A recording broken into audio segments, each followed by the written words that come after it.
Let's give you a look at today's business headlines. And for a little help with that, let's bring in the Money Men, business and market analyst and Newsmax contributor, Seth Denton, and America's accountant, Professor Dan Geltrude. Good morning, gentlemen. Happy Saturday to you.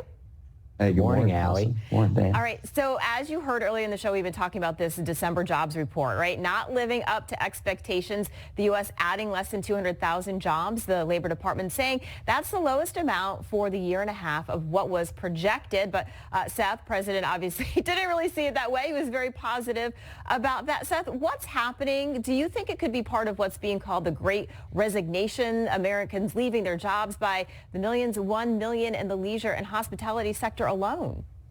Yeah, you know, Allison, here's where I'm really anxious to see what's going to happen in January. I think for a lot of Americans that have been out in the workforce, they use that January 1 date as the litmus test for how they might re-enter the workforce or even engage the workforce differently. And as we continue to go through this pandemic and the possible shutdowns, and we had all of this labor talk of it's being a finder's market in the job market, and wages were going to get higher, and this is your great opportunity to move up the ladder. I think for a lot of Americans who had a lot of cash sitting on the sidelines, they said, you know, January 1 is the date that I'm going to really re-engage. That's at least my perception of things, and we'll wait to see if that pans out, but I think that's what's happening here. Yeah, Dan, do you agree with what Seth's saying?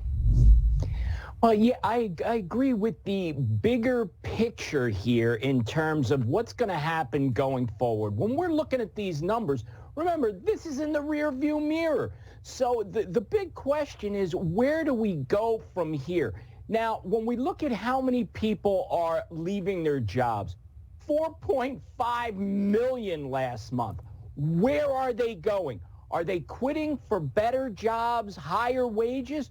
Or are they saying, you know what, I have enough money for whatever the reason, and I'm now going to sit on the sideline? Now, are those people, if they are sitting on the sideline, going to get re-engaged in the job market and in the economy?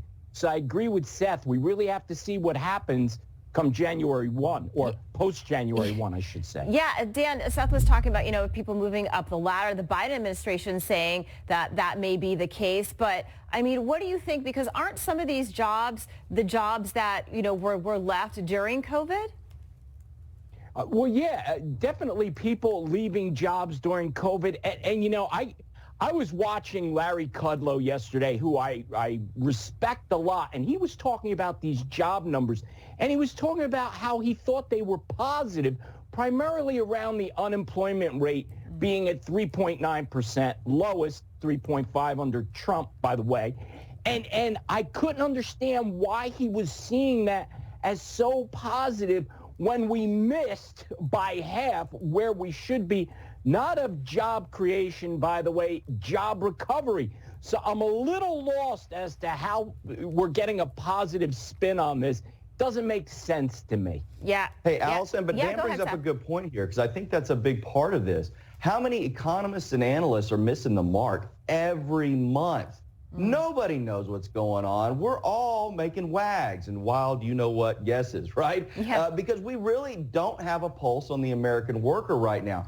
Dan talked about the unemployment rate 3.9. That's what we call the U3 report. We're not talking about the U6 report. The U6 report is what we call the real unemployment report, and it takes into account those people who, quite frankly, just aren't even looking anymore. But it also takes into account those that are underemployed. So I think as we enter this new year, we really start trying to get a pulse on the overall economic situation, the job situation. We really need to get away from that U3 report, which is the official unemployment report, and start diving deeper into that U6. Yeah. Which, by the way, is over 7% right now. Wow. And Seth, you talk about like the fact businesses are suffering, right? So more workers in low-wage sectors are leaving their jobs. Companies are struggling to get workers.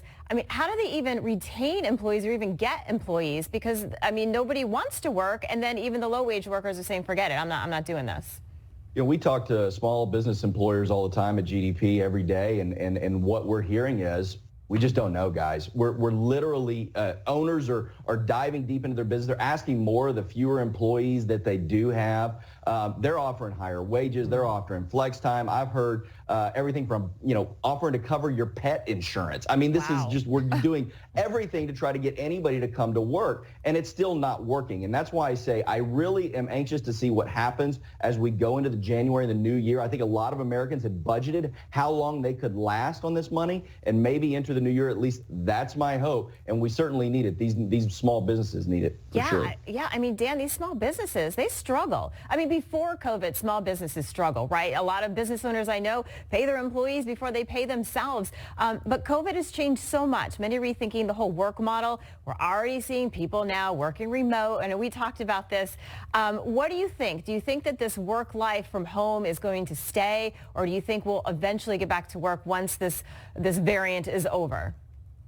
Well, to add to more of the confusion of this whole situation, let me just drop a couple numbers in for you here.